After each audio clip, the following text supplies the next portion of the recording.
So, I want to take a few minutes as we go into this conversation around data to look at how where we are in science education as a nation, as well as what our thinking is and what our vision is for our students as they're exiting our program to kind of frame our thinking when we look at the program evaluation data that we now have from science from the fall of 2022.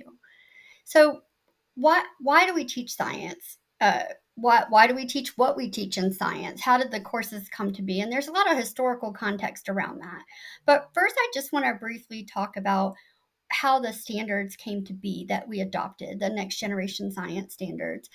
In the early 2000s, the US Department of Education signaled a move based on data and really a lot of international data around implementing a program called No Child Left Behind that had a accountability component for licensure and for accreditation.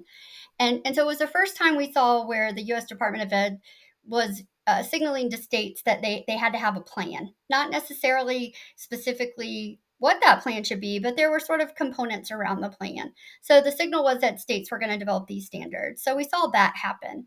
As time evolved and data started to come in for that and conversations started to be having, and at the same time the internet was exploding, there started to be talk about national standards. And what we saw come out of that in other subject areas was like the Common Core for math and reading. And again, they were doing that based on the information, the data they had to inform that work and really look towards what that could look like. And that got pushed out. And now we have several layers of data on that. And next generation science standards kind of came out of that movement. If we say that students need to know a core set of things or this content area should look the same in Iowa uh, as it looks in California or Virginia or Okinawa or Germany.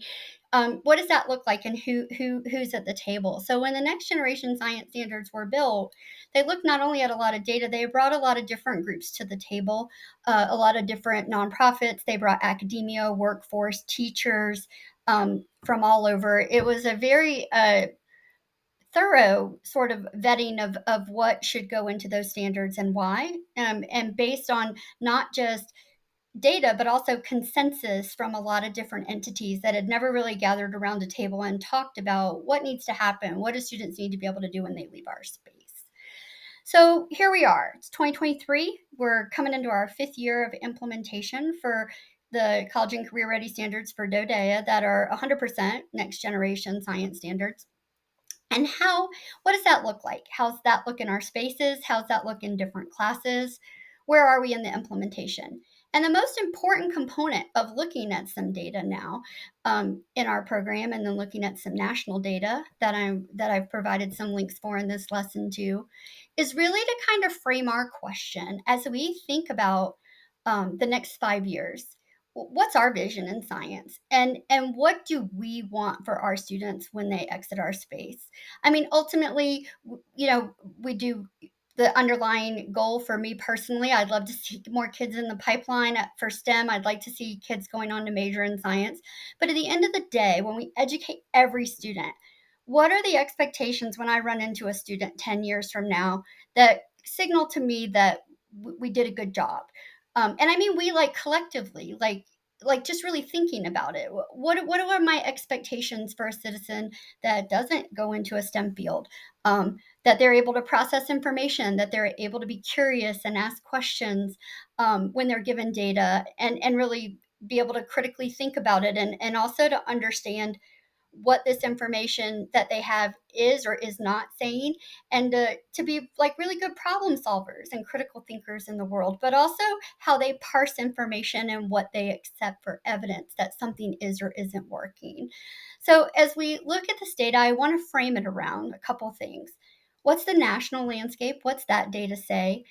We have some information on how it's going for us, and then also thinking about like sort of the portrait of a graduate. When a student leaves K-12, what are we saying they should have and know and be able to do, and what does that look like in a spectrum when we think about having kids in our class that are going to go on to STEM fields and need maybe need more or maybe need something different, versus every student that we're in consensus on needs to have these standards, which which is why we developed, why we went with NGSS, and why that's something that we're trying to, stay aligned to, because it is sort of consensus from the science community. Even if we don't agree with a standard, or there's parts in there that we're still trying to figure out, or there's parts in there where we think maybe that's not enough for all kids. But the consensus on our standards is these are the standards we're saying that all of our children need as US citizens, um, to support our country, to support their understanding, and what we value in science. So as we look at that, I want to just frame that conversation, and we've got some tools to look in this lesson. There's a data tool that NSF has shared on STEM and some of the indicators of how are we doing? How are we doing now, 5 years later from this data, or how are we doing 10 years out from what we saw? We have some repetitive measures where we have participated in some international tests, or there's some workforce data where we can look and see how science doing. And this is STEM, so there's a science tab and a math tab on some of the data when you're looking through it. But just to kind of be thinking, because what we're going to do in the next lesson is look at the program evaluation and engage in a data protocol. But at the end of that, we're going to actually request that you go onto the form and provide your thinking and provide your suggestions, so that we can come back and do some of this work together this year around thinking about our 5-year plan, getting ready for our next procurement cycle, as our contracts wind down, thinking about what we need from a professional learning standpoint, and how to work together as a team to accomplish that. So I look forward to hearing your insight, and hearing your thinking around how things are going and what we need to do and what supports need to be available. And I appreciate your honesty and your clarity in this work. Thank you.